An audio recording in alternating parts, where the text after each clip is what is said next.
Hey, look at that. Well, Hello. hello, everybody. My name is Dr. Perrin. With me, as always, is my trusty sidekick and terrific producer, Pablo Madrigal. Today, we are going to talk about reality, or at least perceived reality. Hopefully, what, if at all, helps. What can help with knowing our limits, and what will help breaking through them. Stick around and I'm a little jet lagged. I just came back from Los Angeles, but I'm going to try to bring some energy for you guys and make sure you still get a good show tonight. Sounds great. Um, Good intro. Yes, I wanna. I Not wanna. my strongest I intro. wanna. I'll edit it's that one. it, it it's okay. It's okay, buddy. We know that your strength is in the brain, in the mind. Yeah, no, Um, you guys are going to see me a little slow today. we love you all the same, brother. Uh-huh. Um, just a couple housekeeping notes as a reminder to everybody that we are streaming and broadcasting live on X at Dr. Perrin. That is DoctorPerin spelled out. And on YouTube, same at Dr. Perrin. So join us live. We like to hear from you guys in chat and comments on Twitter directly to or X, sorry, to Dr. Perrin. Um, yeah, hit us, give us a like, subscribe.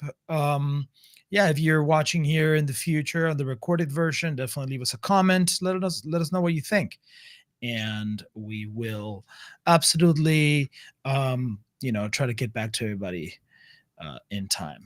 Anyway, um, I don't know if anybody paid attention, but I was playing around with the AI sounds, the AI songs for the background. I was wondering I what don't. that was. There's that's so strange. I don't know It, if I like it, but it, anyway, we'll there get there it. was there was a moment where it sounded like battle music, like if you were setting the scene for like one of those wide shots from Gladiator or from Braveheart. Uh, Right. uh, it, That's it was fairly epic.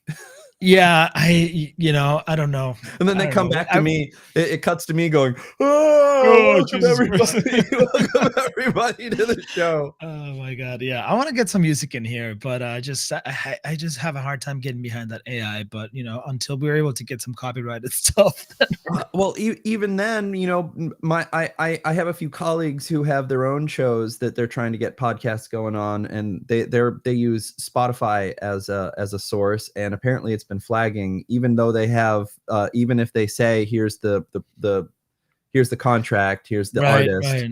it'll get flagged the next episode, and they go, here's the contract, here's the artist. So maybe it is smart that we do AI. Um, Anyway, move it along. well, It's not a music podcast, fortunately. this folds into our topic, right? Because many of you who are watching have been with us since the very beginning. You see that we are building the show, like we are building this airplane while it's taking off. There are some limits that we have to come across. This is essentially the theme of this episode. Uh, a very big pillar of psychoanalysis is Freud's reality principle, but uh, some discussions about that have been on Twitter lately, and I really wanted to talk about it. Or X, it's still Twitter in my heart too. Yeah, well, Uh, Sears Tower, Willis Tower, depends on how old the Chicago is. right. So I wrote a tweet earlier that said Freud compared reality to a brick wall. Yesterday I saw it compared to an anchor. Now reality does exist. This is a fact. This fact is a foundational pillar of psychoanalysis, but humans are terrible judges of it. I've broken too many walls and dragged too many anchors to believe in some limits. So I really want to talk about that intersection, or I guess delicately balance between kind of both of these lines. That the reality exists, but we're not the best judges of it, and that includes me. Like I have 3 degrees in psychology. I don't have this magical insider trading like knowledge of reality. I've read a lot of books on psychology. Don't get me wrong, but I have misjudged it. The process of psychotherapy isn't that you get into a room with somebody who tells you what's real and what isn't. That probably isn't very good therapy. That being said, it's really important to acknowledge our limitations. Like it's actually can be pretty comforting to know, hey, you know, the past is the past. I can't actually go back and change some things. I'm forced to accept some things even if I don't condone them. And now that I accept them, I can do something differently. It's very empowering, I find, to look at the limitations of reality. But yeah, I'm hoping to have maybe a pretty robust and thorough conversation about this today. Yeah, awesome. That's super interesting. So what did Freud really mean when he said that like reality is a brick wall? Mhm. Yeah, Well, explain that. well, this was actually one of his earliest principles, but it is anchored in metaphor. First of all, Freud used a lot of battle metaphors, even when he talks about like the war between the id and the ego and the superego, or we erect defenses to protect ourselves or from the et cetera, et cetera. So he really wants to create this kind of barricade like metaphor or imagery to look at one, that we have instinctual drives. He had this drive theory that evolved into a dual drive theory. We have libidinal drives and we have aggressive drives, essentially sex and aggression. We see someone beautiful, we want to have sex with them, but we can't, right? That could have consequences if we do it and they're not really that into it. Aggression, someone makes us mad, we want to punch them in the head, but we can't. We might go to jail, or they're bigger than us, they'll beat us up, right? So we might create defenses against that to manage the tension between our desires or our impulses and, again, this brick wall of reality that I can't hit this guy. He's 3 times my size. If I do, he's gonna throw me through a real wall.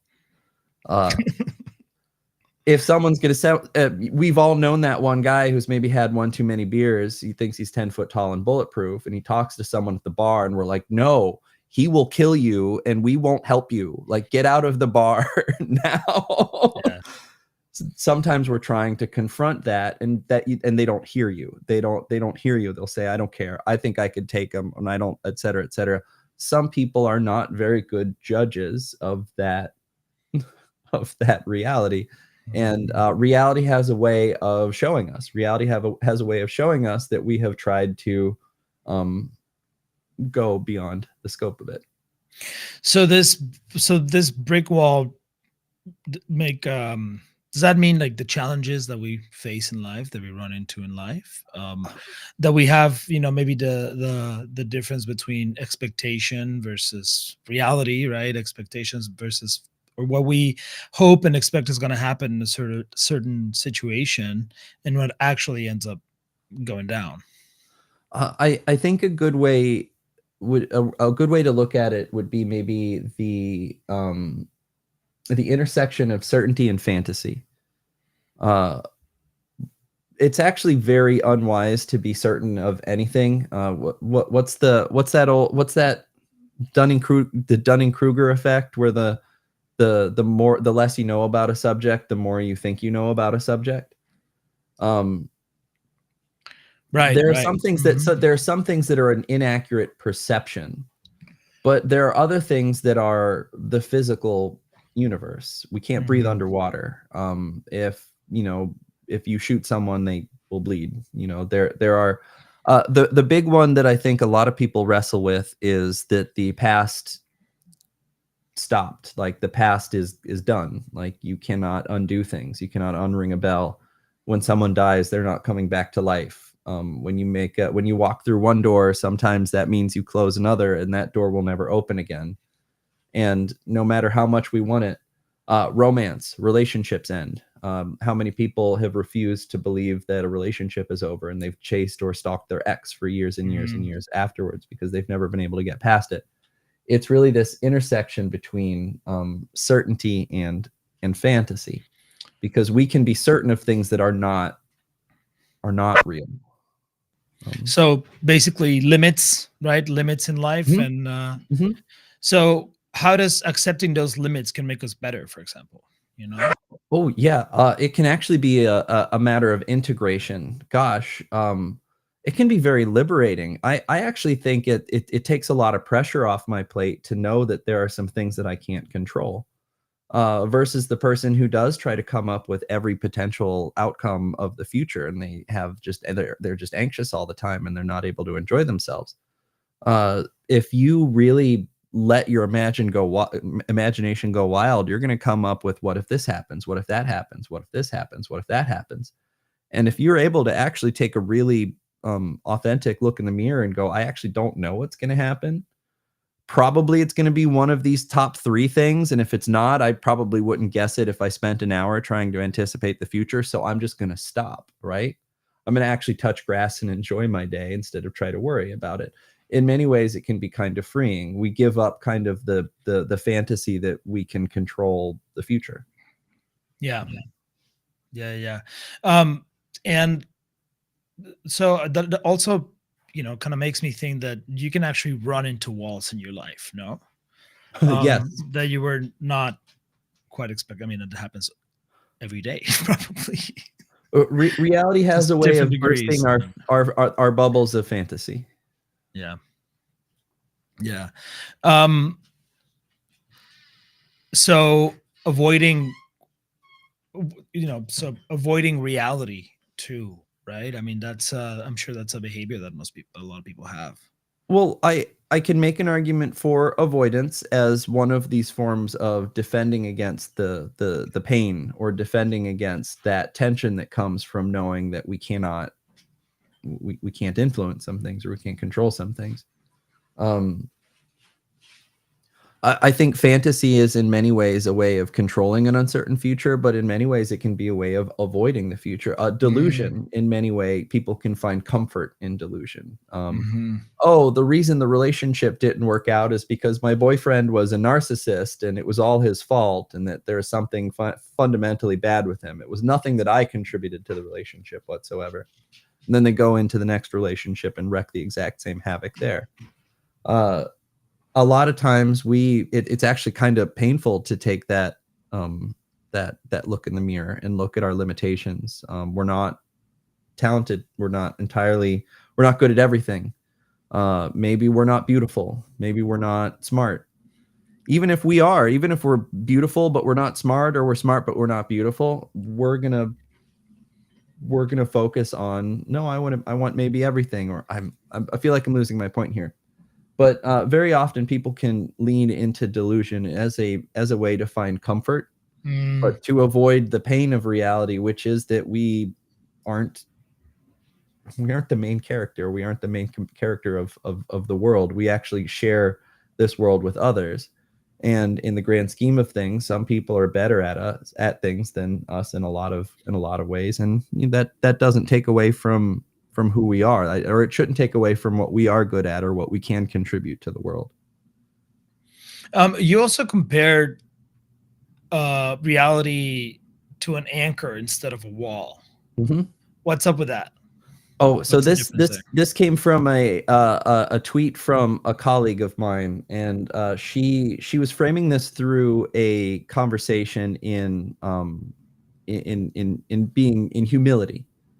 That that one can find comfort in their limitations. One can find comfort by the limitations of reality, and that as opposed to seeing it as a threat, as opposed to seeing reality as this threat or this challenge to yourself or whatever. And I really wanted to push back on that, because I think that we ourselves, even as clinicians, are human. And we are not the best judges of some of these limits. While I do think it's important to have humility and accept that reality is real, I don't really like the idea of some of these barrier metaphors as, especially something that's holding you back, right? When I think of an anchor, I see I'm trying to go forward, but like it's wrapped around my leg, and I just can't drag this leg.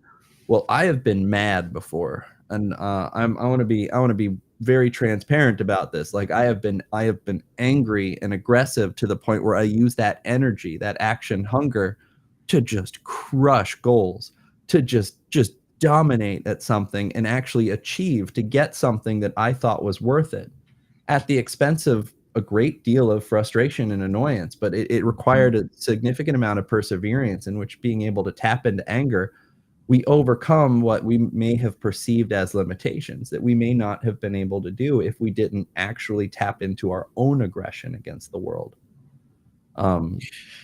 So would you say that comparing, this analogy of comparing reality to both an anchor and a wall are two faces of the same coin, or I think so. I think that what I'm hopefully trying to paint here is balancing delicately that on one side, reality is an important and necessary component of our integration, but we need to have some mechanism in place to, I guess what they would say, reality test, to actually test our hypothesis against reality. Now, that reality testing is typically a term used for delusions, especially in people who are psychotic. What was that Jonathan Nash movie, A Beautiful Mind, about with Russell Crowe? Great movie. Great But movie. when he realized that he hallucinated certain people, he continued to see those people. Like once he understood his illness better, the movie really dictated that he changed his relationship with the hallucinations. He would see them, he would ignore them, or he would I think at best he would tip his hat. I can't remember, but for the most part, for a majority of his life, they stopped talking to him and they just followed him around, and he more or less just no. But anyway, what that depicted was more or less he had created a system in order to test reality, where he would go, are you a real person, or is this a hallucination, or is this an actual person? Yeah, because reality can also be a mechanism to ground ourselves, right? Like once we accept this reality, and it can be also healthy, I think. Well, right? I think that's what my colleague was getting at when she was comparing it to an anchor, that it was a matter of grounding and as a matter of humility. But I think that while we understand reality testing for a full-blown delusion, I think it's harder to look at reality testing what we perceive as very real limits. These are the people who give up. They give up maybe a day before success, or a month before success, or if they stick at it long enough, they're going to see it. I think there's a popular image that makes its way around social media every once in a while of miners, and they're pickaxe miners, not children miners. But this one person had just given up and was turning around, and he has his pickaxe on his back, and the bottom one is still going, and there's a diamond mine. If he had just kept going, he would get a diamond. And I really think that is my resistance to only looking at reality testing as a matter of checking against our delusion or our fantasies. We should also use it at our own limitations. Very often we can't perceive something. I want to pull in something from my brother. This is something that he told me. He used an analogy about tennis, and he said that if you're playing tennis against somebody who's better than you, maybe they're a professional, or really they've just been playing it a year or two long. It doesn't have to be that much, but they're better than you.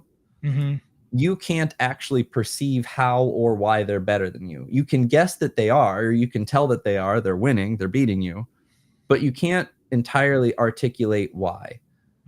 Reverse it, they could explain to you where your strengths or your weaknesses are, or in between. They can critique you on metrics that you aren't even aware of, et cetera, et cetera. Maybe they're able to articulate it.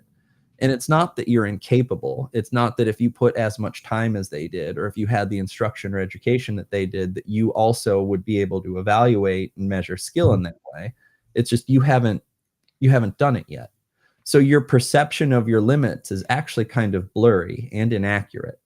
And sometimes if we make concrete rules of the world, I'm bad, I will never get good at this. This is how bad I will always be at it. It ends up becoming a self-fulfilling prophecy. You end up having a fixed mindset instead of this growth or transformational mindset. Yeah, exactly. Right. I mean, so basically, what you're getting at is that we can actually end up creating our own limitations, no, or Oh, putting oh that yeah. wall up ourselves. Oh gosh. I think we do. I don't even think that we're at risk of it. We probably, every single human being, myself included. I have 3 degrees in psychology. I am not. I'm not God. I don't understand physics. I've read physics textbooks, but like I'm not Richard Feynman. Um, there are real limitations. I feel like I'm Mhm. losing my point here, but No, you're right on track. Um, and can this also translate into stability? Like stability of what of the self, stability of the Mhm. mind, stability of our ego. The yeah, I was thinking more in lines of the ego. The word that I'm really the word that I want to add is a matter of integration. Like when you are very comfortable with that, or you maybe for lack of a better word, accept some of these kind of painful realities, you can integrate it, and you're a more comprehensive whole, or what in psychology we might even call like a whole object. Like you're not just you are good, you are bad, you have some traits that are awesome, you have some traits that are probably kind of shitty. Most traits are probably neutral. Plus, how are we evaluating them? Based off of other people, based off of anyway. Um, oh, where am I getting with this? Man, my concentration is probably the most limited, the most impaired from being jet lagged. I have Well, the memory of a goldfish. let's talk about that in the context of our topic. So, what does that mean for your reality? Is this a wall that you're hitting? Is this um an anchor? I don't know. Mhm. Is this a Well, check? I Reality check?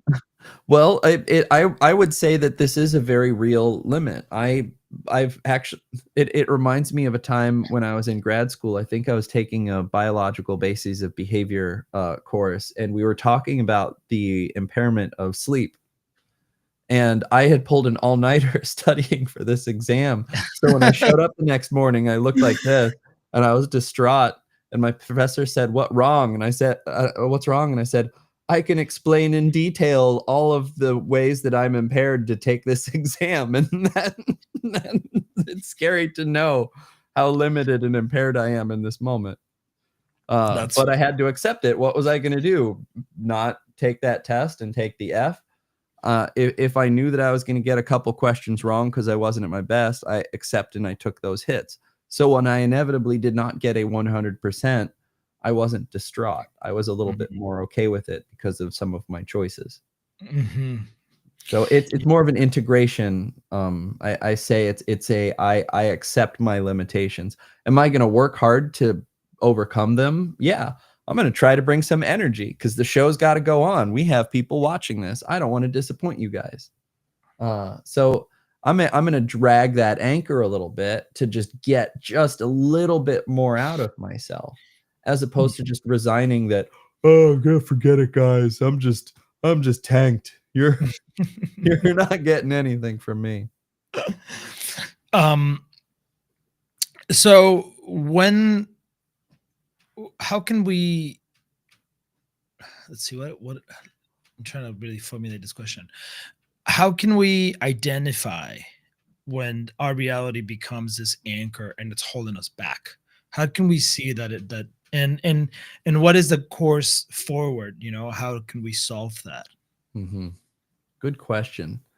Um, the first thought that popped into my head was really anchored in language, especially how we talk to ourselves.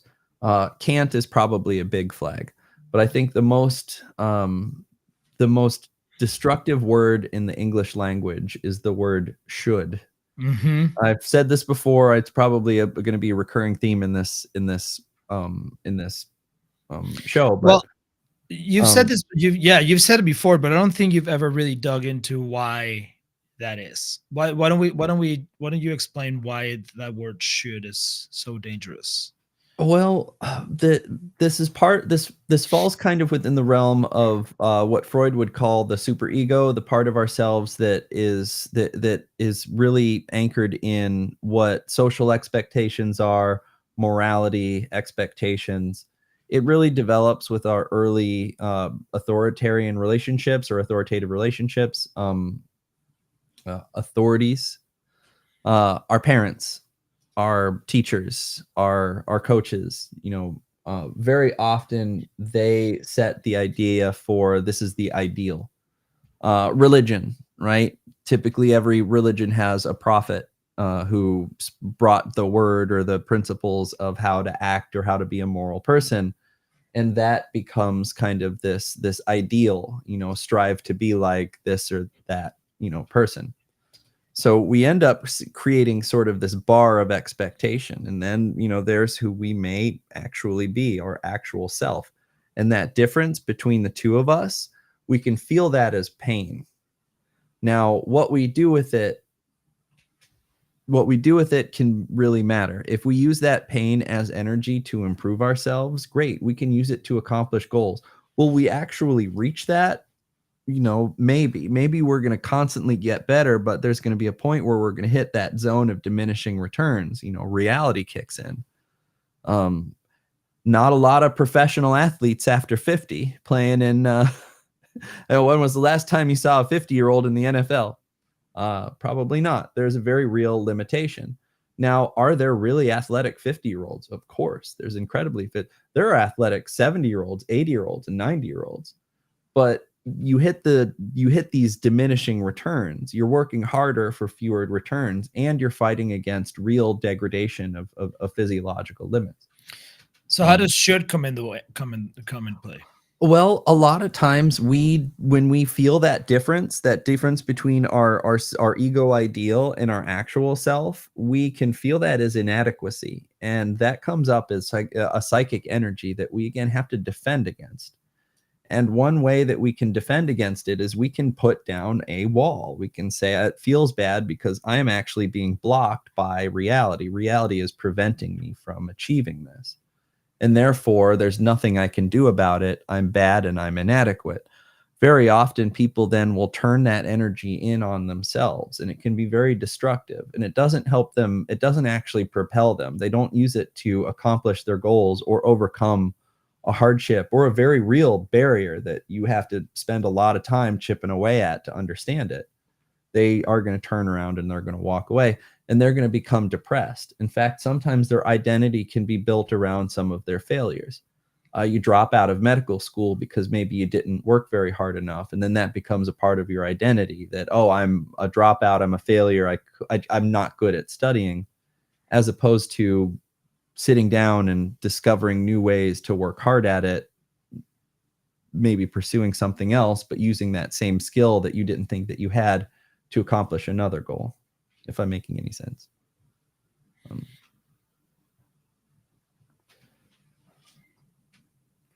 Yes.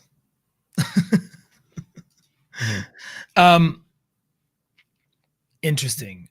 Okay, so basically when we say should, is like we're putting this idea in our heads, right? And we're creating a reality that is not necessarily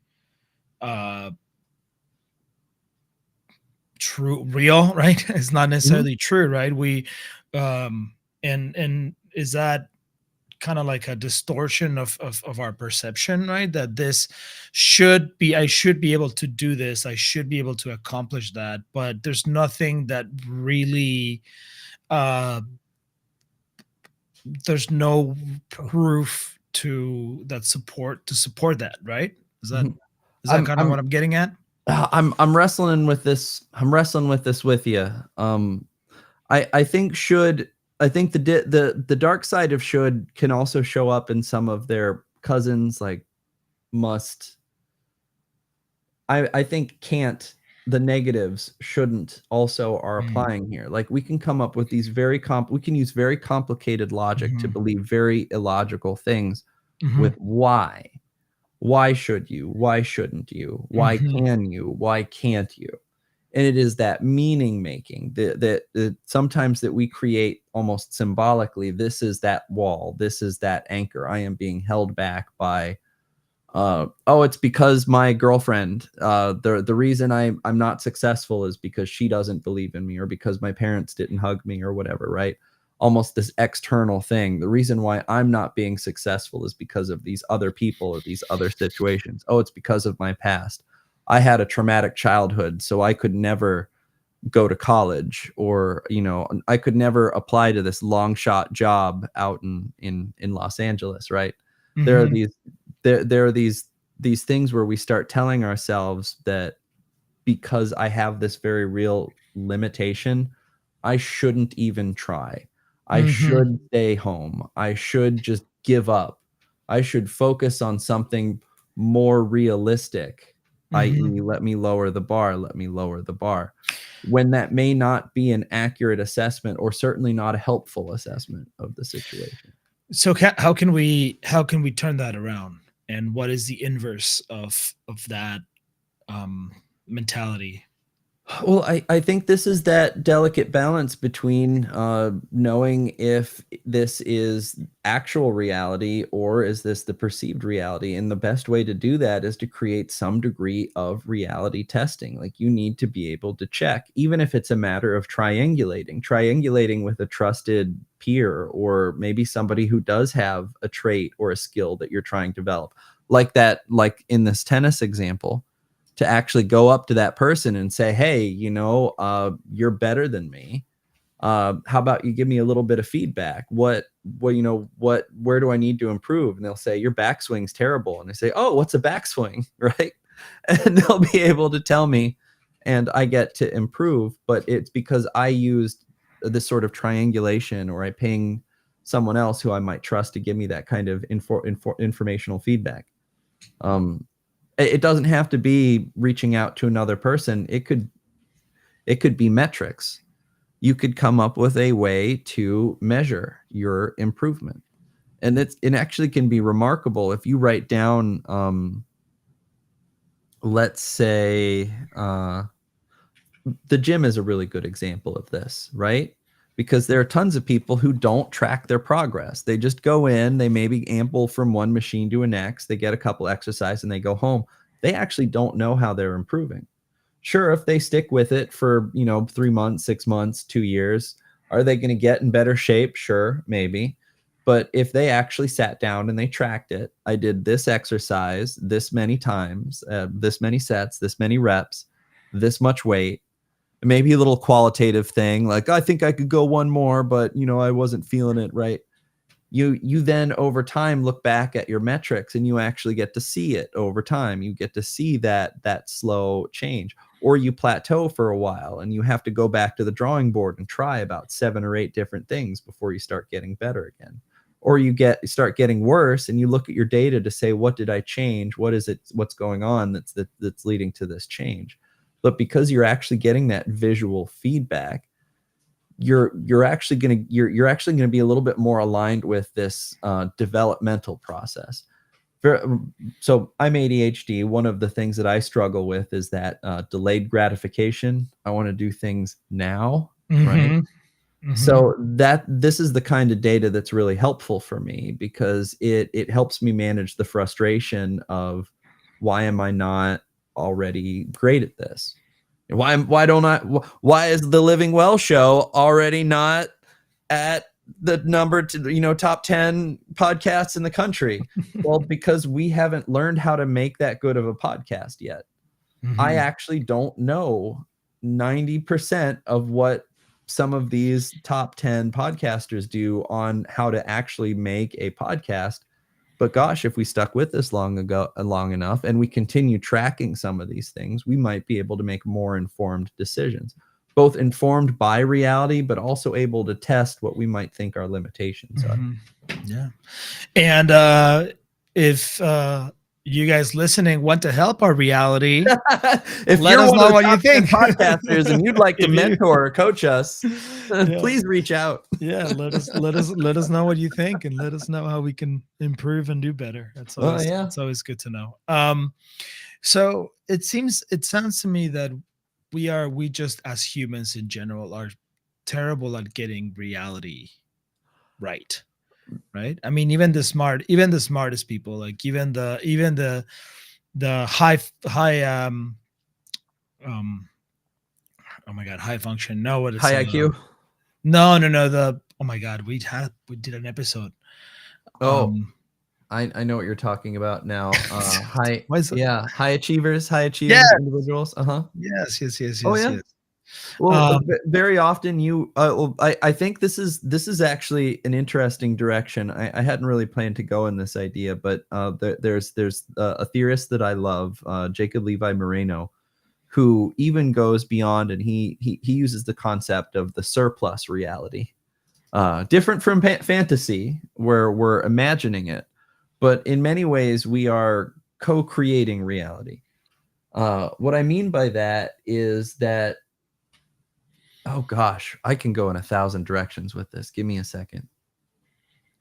Uh, a really well-known psychiatrist recently used the term corrective emotional experience as an important mechanism of change, and I made a comment like, I don't think that there are too many things general people have no effing idea what we're talking about more than when we say something like a corrective emotional experience.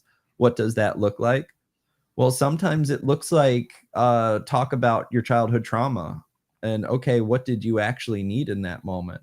Well, they were beating me up. They were beating the crap out of me. Well, what did you need? Well, I needed my parents to come in and save me. Okay. What would that look like? Well, maybe they would have come in and say, get off my kid, or how dare. Maybe they'd beat the crap out of him, or they'd beat the crap out of the whoever the aggressor was. And we would, yeah, what would change about that? What might that be? So it's not necessarily that we're generating a reality, but we are kind of creating almost this surplus reality. And that helps in that integration process, because we sometimes have a hard time articulating what we need in that moment. What ends up happening is that we actually feel a lot more integrated, even with the limitations. We actually feel like we've connected with these parts of history or parts of ourselves that were damaged, that we can't actually change, but we can work through in a meaningful way. Um, Gosh, I hope I'm making sense with this, but I think that it's very remarkable, because it's not actually somebody saying, "Hey, it happened," that they beat the crap out of you, just accept it, just that happened, it can't unhappen, get over it. yeah. No, let's So understand it. Let's actually get in there. so our early experiences can definitely help shape these limits, no, or put a help build this, contribute to building these walls. That's when the seeds are planted that eventually are watered throughout life and grow into what we think are walls, but it's really weeds that we can cut through and So tear. how can parents help their children in their development to, maybe have a better grasp of their reality, and maybe not have and maybe help them, instead of building walls, maybe Mhm. harnessing their anchors and Sure. grounded in reality.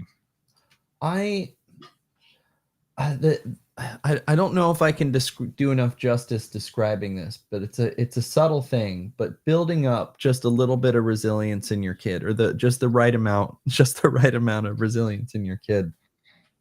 One of the things parents like to do is they like to tell kids what they're good at or what they're less good at.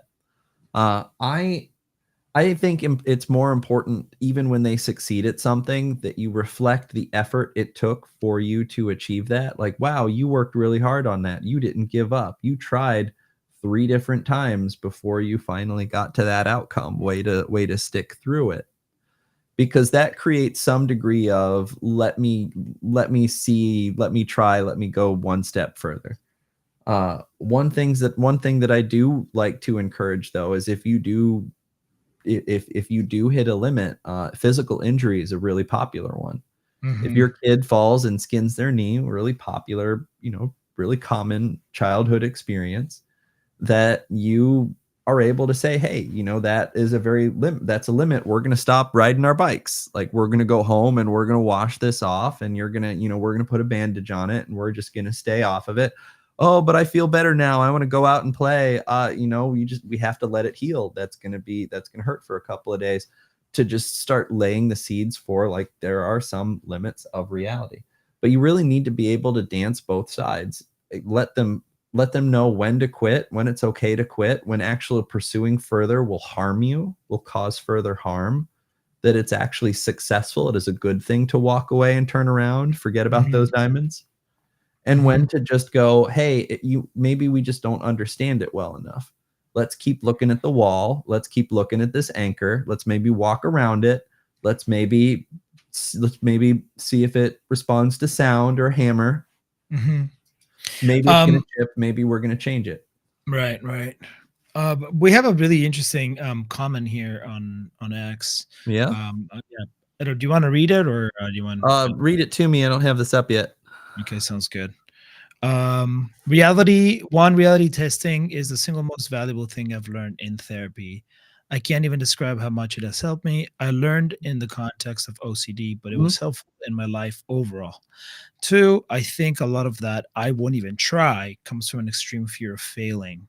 Sometimes it feels better to wonder what could have been than to actually fail. That's very Mhm. interesting insight, actually. It's so hard to step away from these maladaptive forms of self protection. Oh yeah. So I actually think there's a less common one, and it's more dangerous, which is actually called a manic defense, which is that you are in so much pain at your frustrations and your annoyances that you make these, loud proclamations that they're not important to you anymore. Um oh, first of all, thank you, Claudia. I appreciate the comment. But like, yeah, there was a there was a comment actually from the man's man, uh Cobra Tate, and Andrew Tate, the Andrew Oh, Tate guy. he Jesus, yeah. he said, he made a comment about, like, oh, once you learn that you could have every woman in the world, you don't even want them anymore because they're all bad or something. He made some comment like that. This is what I mean by a manic defense of, they're all bad, I don't even want them anyway. Let's say you've struggled to get employment. You've gotten lots and lots of job interviews, and you just keep failing them, and you just say, well, fine, I don't want to work anyway. The job market's bad. Capitalism is evil. In fact, I'm going to protest working, and we create this manic defense against maybe our insecurity, or, as Claudia pointed out, what did she said it, the fear of failure. Some threats to our identity, some threats to our cohesive sense of self can be very threatening. And in order to manage that threat, we can deny or dismiss that we have needs, desires, aspirations, goals entirely, Yeah, almost to the opposite effect, where we say, I don't want it anyway. It yeah. sucks. And what would be an effective exercise to kind of counteract these, as Claudia very eloquently put it, Mhm. maladaptive forms of self protection? Well, I'm biased towards therapy, Right. but I actually, well, I really want to respect Claudia's answer, that Claudia, sharing that she learned it in the context of OCD. That what she's probably not sharing is the effort it took to be able to do that. When you start reality testing with a patient with OCD, like, they're going to feel that distress. They're going to feel Mhm, that pain of what they're defending against, or what they're maybe mhm, either trying to control or dismiss about their mhm, experience. And mhm. when you're kind of asking them to do a reality testing, or to sit with or challenge that distress in some way, it's it's tough. uh And how I think does one of the meanest things I ever did was dump a box of pens on a table in front of someone, and just watch them, like, hold on to that tension of wanting to put them back in the box in an orderly manner. Mhm, It's more obsessive compulsive yeah. personality disorder, but we can. Yeah, yeah, yeah. Well, uh, you should see Ellie's reaction when I put the eggs back in the carton in the wrong order. That one's a good one. Yeah. Yes, um, because there's a correct order. I there's actually definitely a I correct actually order. saw something. I saw a video, I don't remember where, of something similar, where And once his girlfriend got mad, he started doing it even more. Or he made sure it was always symmetrical, but it was never, it was always in a bizarre position. So how does this apply to, say, this reality testing to like addiction, for example, and facing and battling addiction? Well, that's a really good question, because I actually think that is one of the conditions in which our capacity to test reality is most impaired. Probably just Mhm. short of psychosis. You can maybe some personality disorder, maybe some borderline range of personality organization, but addiction is tough because sometimes you're really fucking high on drugs, and your perception of reality is objectively blurred through the chemicals that are going through your body. Mhm. And there will be police officers sometimes guiding you to where, guiding you out of where you shouldn't be. um what I found very helpful in the sobriety process, especially during the early sobriety process, is to, well, actually, I want to give a little bit of credit to AA here, the 12-step model. I think they do a really good job with that, because it's actually anchored in religion. I don't know if you know about this. People aren't very aware of it, but the Bible is very much encouraged in AA, and the Big Book is anchored in Christianity and religious principles. I One didn't know that. I didn't know that. even part of the 12-step process is to accept that you have a problem and give it to God. Mhm. Um, Part of that is what we're talking about, where we are relinquishing. We are saying, I am not a good judge of this. I may be an alcoholic forever, and that this is going to be a one day at a time thing. This is now a marathon, not a sprint. They are creating the foundation, or AA creates the foundation for a way to do reality testing. Mhm. And Interesting. but in a way that encourages you to persevere, in a way that encourages you to keep going, and to measure your progression. You get them in the chips, right? 1 month, 6 months, 1 year, 2 years, 5 years, 10 years, 20 years. That maintains that's that metric that you're able to look at and say, like, oh, I actually see the benefit. I actually see the progression of me persevering or keep going through. When Mhm. someone might have told me, you're going to be an alcoholic forever, you'll always relapse, or you'll never get clean. Mhm. Um, I wanna I kind of want to circle it back a little bit to the fear of failure. Mhm. Both past, it probably inherited from past experiences, no?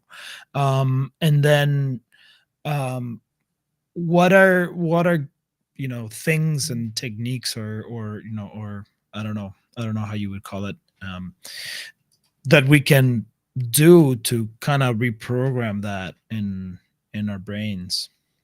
Well, again, I'm biased towards therapy, but very often these things were harmed in relationship. So let's talk about some difficult realities. Money. We Mhm. uh, being a human being costs money. Uh, we have to exchange either effort, or maybe contributions from the community in exchange for goods and services. Uh, what we think that means about us is very heavily influenced by relationship. So I'm thinking about when I graduated college into a recession. Uh, Dating was interesting. I presume it's a lot like some of these young men, these people under 30 or under 25, who are starting the dating market in 2025, when there's a lot of inflation going on and money just doesn't stretch as far. What does that mean about them? If they have been told that that is a reflection of their worth as a partner, or in romance, or as a man, or as a human being, they might hold that and carry that with them. They might feel like they are failing when they might be contributing greatly. Maybe they're taking care of an ailing grandparent, or maybe they Maybe they're learning a trade, and so they're not getting paid a lot, but they're getting a lot of experience, et cetera, et cetera. I think these are those relational experiences where we start attributing meaning. I have failed, right? Can be an identity or a relational frame, versus I'm not good at this yet, or I'm Mhm. working on this, or I like it. So I'm going to keep trying, even if I'm not the best at it. I'm going to do it for love of the game, and maybe if I do it long enough, I'll get better. Even though I know I'll never go pro, or I'll never maybe make $1 million off of this. Mhm. Um, And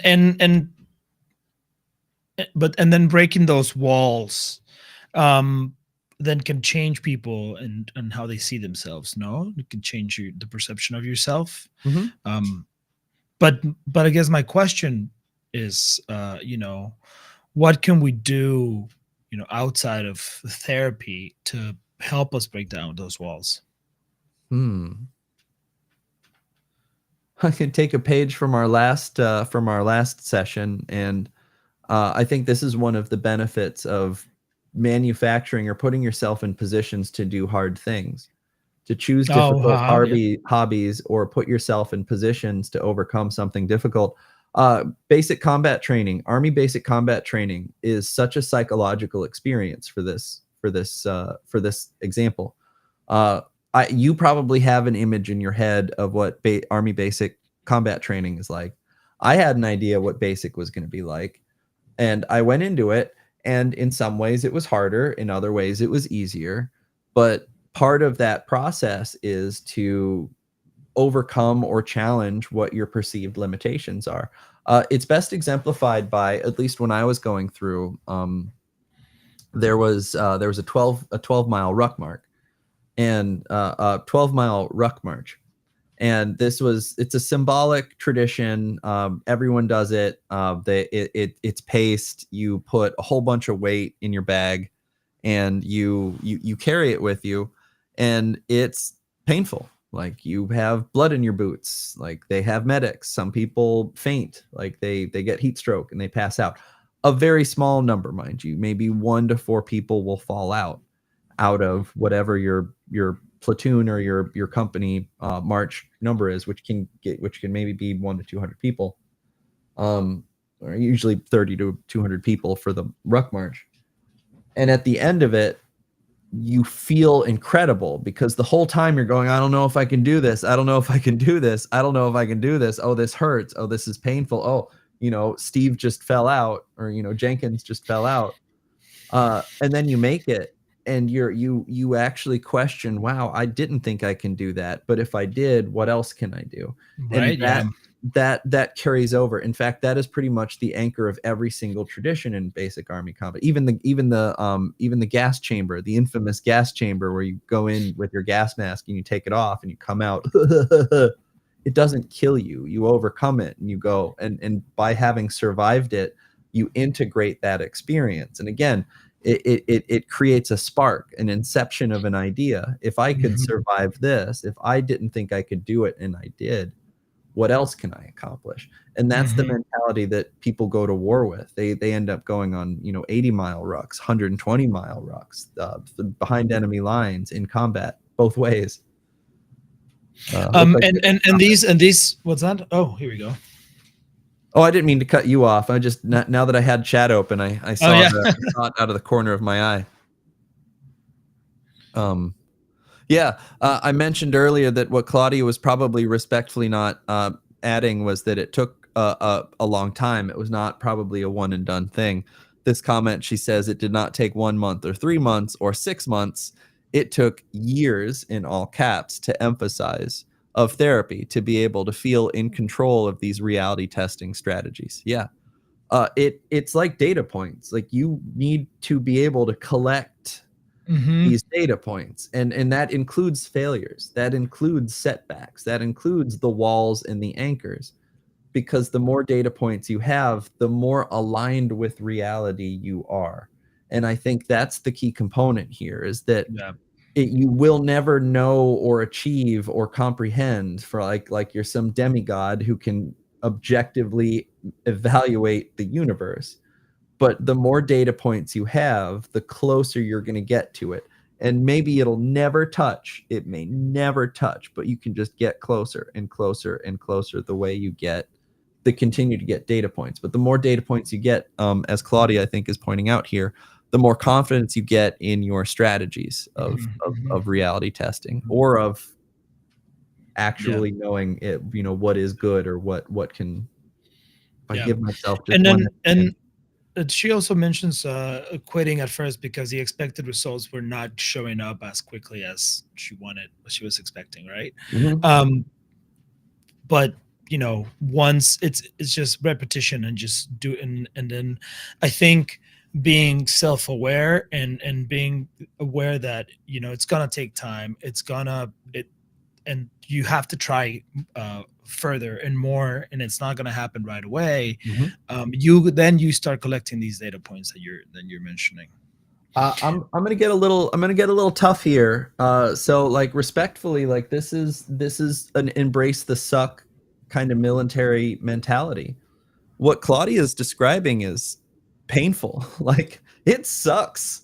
Like, to grow and to overcome some of these things, to drag an anchor, you have to tap into something. You have to tap into something, some resources maybe aren't very well developed.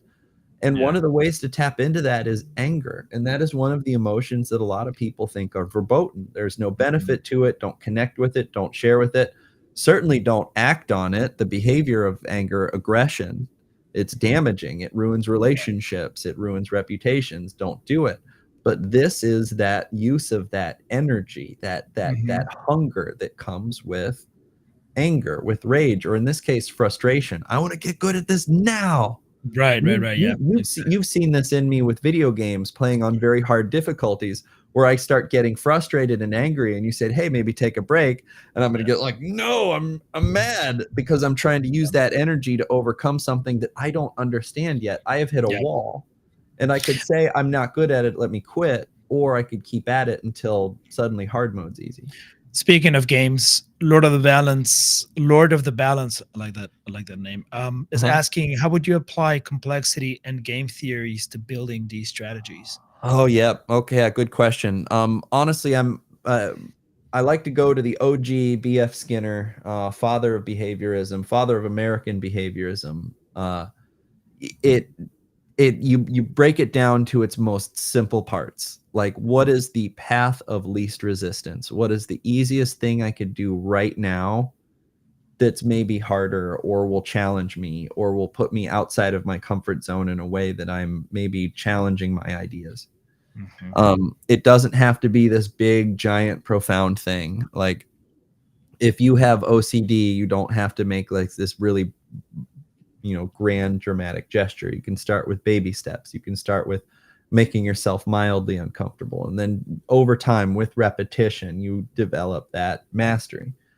But I really want to talk about this, or what I find is really helpful is this proverbial drawing board.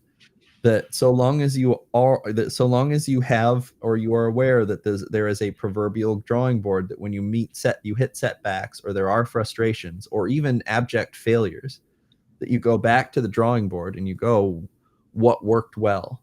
What probably could have gone a little bit better? What did I do that maybe contributed to that? What did the universe contribute? What was completely outside of my control? And the more you do that, the better at it you get. I'm getting a thumbs up from Lord of Balance, so it sounds like I answered his question. Yeah, I like that. This is kind of bringing it back to topics that we've touched on before, like gamification or use of gaming theory in therapy, right? So gamification for goal acquisition or skill acquisition, because we want to get this is one of my favorite dialectics, that you can be perfectly adequate the way you are, and you can be better. And so long as that's in balance, pursue improvement, pursue mastery in a healthy and effective way. Getting more comments about embrace the suck. Now 2 comments about embrace the suck. One saying, I do that through, it looks like a mantra: trudge, trudge, trudge, trudge, trudge. Yeah, I have one of those. I have one of those for running because I don't love cardio. Embrace the suck is exactly it. I actually told my therapist years ago that this process made me very uncomfortable, and his answer was, yes, you're going to be, you're not going to be comfortable all the time. You need to learn how to live through discomfort. It seems simple, but it was eye-opening. Yeah, a lot of people, this is a sentiment that I share and I get pushback on a lot, is that sometimes firmness can be an act of love. And people do not like that. That if you just say, hey man, this is gonna suck, like you need to pull yourself up from your bootstraps and walk through that fire, and the bottoms of your feet are gonna get burned. They're gonna push back at you and say that's not helpful, when no, like I'm actually being very helpful in telling you that you're gonna hurt, bite this. Yeah, that's interesting. And all of this can help break down those walls, or harnessing that energy to continue pulling that anchor, right? You also, Ed, you wanted to read some of the comments that you got on a tweet, on one of your earlier tweets today. Oh yeah, right before this show, I asked Twitter. Hold on a second, I don't have it quite loaded up. First, I really wanna thank here Claudia for being very open and sharing her experiences and what she's learned. That's great. Thank you so much. Really appreciate it. Lord of the Balance too.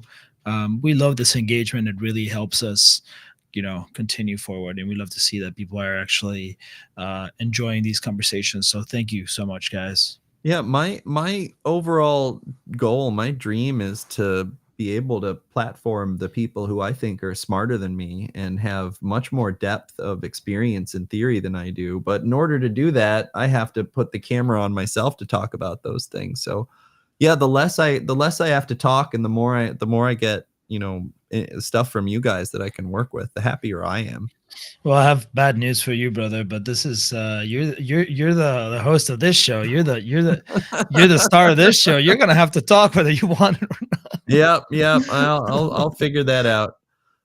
Gosh, where is this?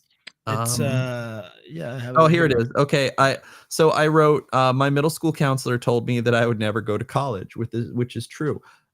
Actually told me in front of my parents. There was a meeting. My parents came, and it was about, temper your expectations. I acknowledged them in my dissertation. I have achieved a higher degree of a higher level of their profession. I then asked, what is a perceived limit you've overcome? Oh, great. You can have it up on. That's so cool. Looks like we have 11 comments. Clinical Trial Radar put this in a picture, and I think it's so funny how it's graphically depicted. Apparently said to their counselor, I plan to go to UC Berkeley. And the counselor said, you're here. You need to be here. I hope that propelled you to use, because this is what I'm talking about. Sometimes anger, like, if I'm going to show this guy, you get a chip on your shoulder, you might study harder. Oh no. It's how do you draw that? Oh no, that's man, schools were different back then. Oh no, the high school counselor drew it slowly in front of me. I was thinking it was exactly what I did with hand. Hey, you're here, you need to be here. No, come over here. I've got a piece of paper. I'm gonna draw this down for you. Yikes, man. Oh no. Yeah, really enjoyed studying at UC Berkeley. Yep, yeah. That's the satisfaction. The told me I couldn't do it. Told me I couldn't be there. Oh yeah. David Sager, I believe he's an Army psychologist. He says you won't make it through boot camp. Yeah. What a hater. Yeah, that's what I said. Ironically, it came from someone who made it through boot camp but got kicked out of MOS. See, that's another thing. A lot of times people are projecting their own limitations. You can't do it because I failed. And if I failed, nobody else There you go. could. Interesting. That is a reaction formation. Nope. Yeah. You Baldness. Okay, I'm kind of curious, Dark Brian. You're a big friend of the show, so you might be listening. I'm kind of curious how you overcame baldness. I hope it wasn't a comb over. Well, let's see. Bioemotive framework. What are you saying? I was functionally held back in high school, put in some rough kids classes because of the reputation of one of my older cousins and older brothers. When my friends in the other homerooms disappeared for 2 days and I asked where the heck they'd been, they'd said orientation for university. And I asked, what is university? Ooh. Yeah, I come from a pretty rough place in Ohio. Actually, this is the whole thing our vice president, JD Vance, ran on. He came from a pretty rough place in Ohio, and I'm actually quite familiar with a lot of that area and a lot of the challenges people come up with. And a lot of times they are genuinely told you don't have options. And I hate that. And they will start guiding you to a career in McDonald's. And I don't think that is appropriate. I think that to be able to even teach, you may not be able to do everything, but you can do something, and you can do something meaningful, and let's figure out what it's going to be. It needs to be anchored in that, not you can't, you won't, that you will be unable to. Maybe come up with a plan B if it doesn't work out, but how will you know? How will you know when to maybe turn around? Come up with that ahead of time. Lord of the Balance says, still working on it. Negative halo effect, corporate politics. Okay, so right now it's probably the negative halo effect in corporate politics, which is the wall. But in the spirit of embrace the sucked, he hasn't said it's over. That's how it is. There's no point. I may as well quit. Go eat worms. Go. Still working on it. Go live in a van down by a river. Oh yeah, still working on it. That's the attitude. Yeah. Richard Schwint says, I have congenital heart.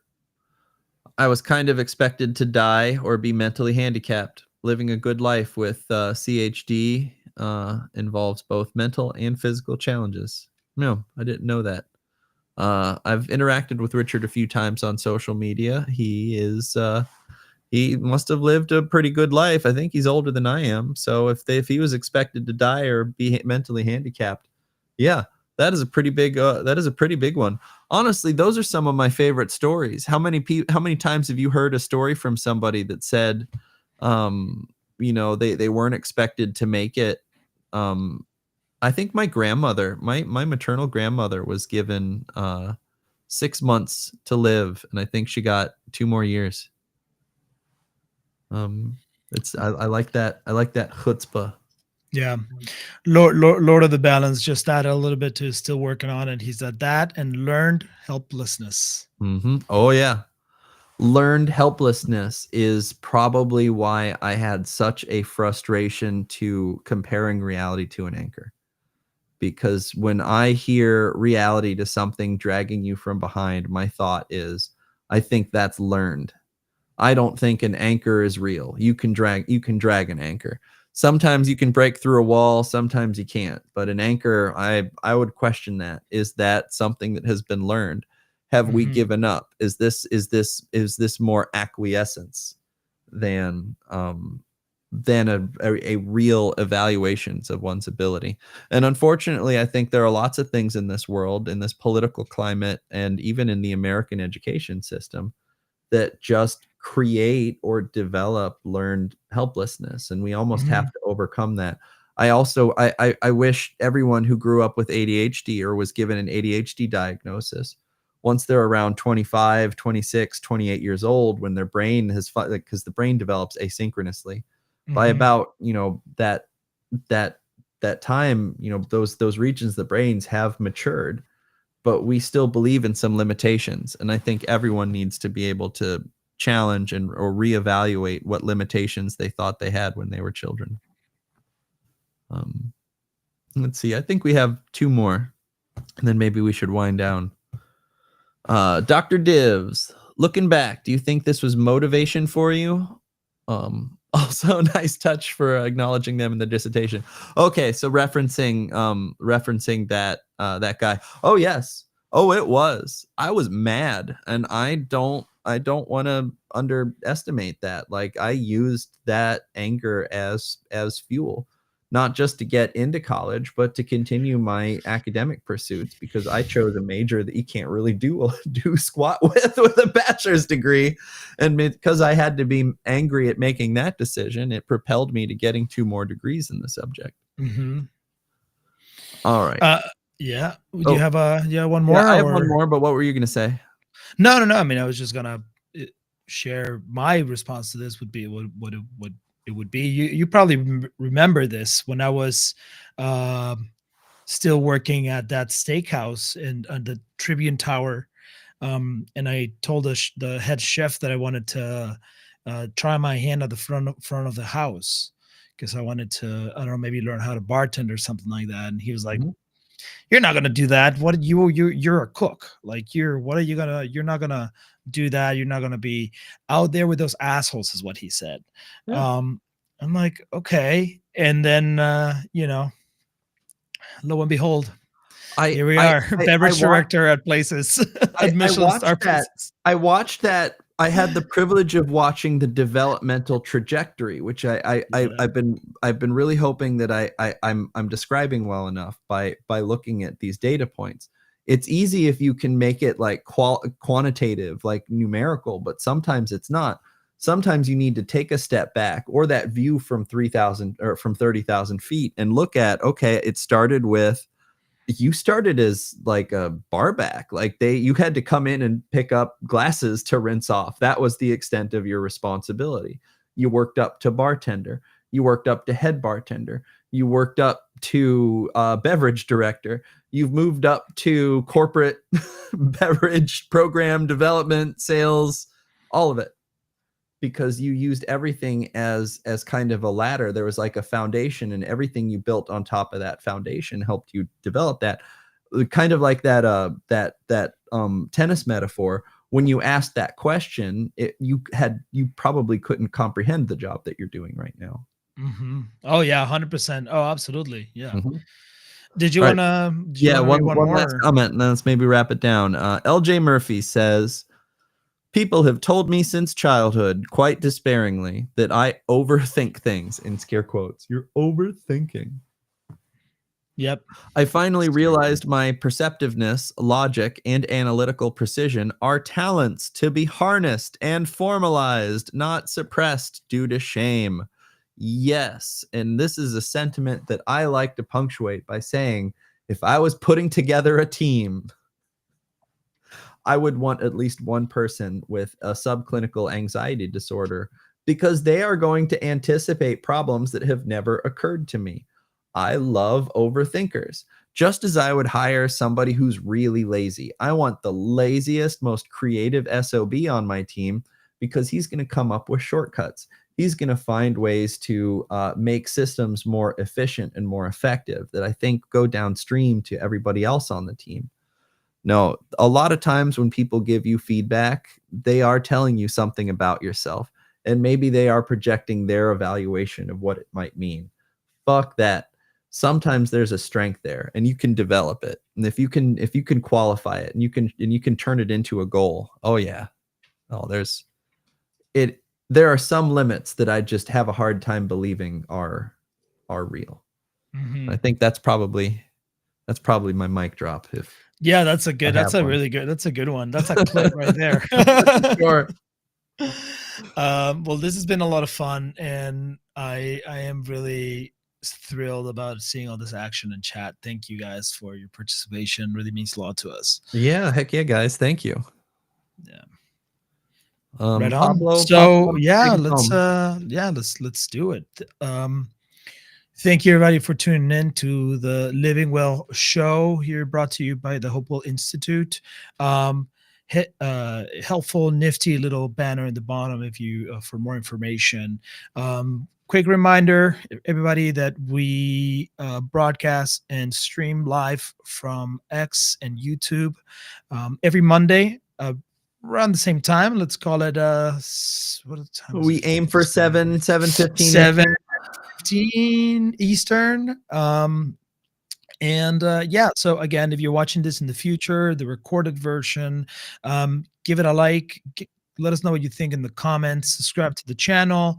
Share to anyone who you think that will find these topics and these conversations interesting. Anything to give the algorithm a healthy signal that this is a good show that needs to continue. But yeah, that's all I got. Yeah. Thank you, Thank you Dr. guys. Perrin. Thank you, Pablo. And thank you all for coming here to talk about psychology.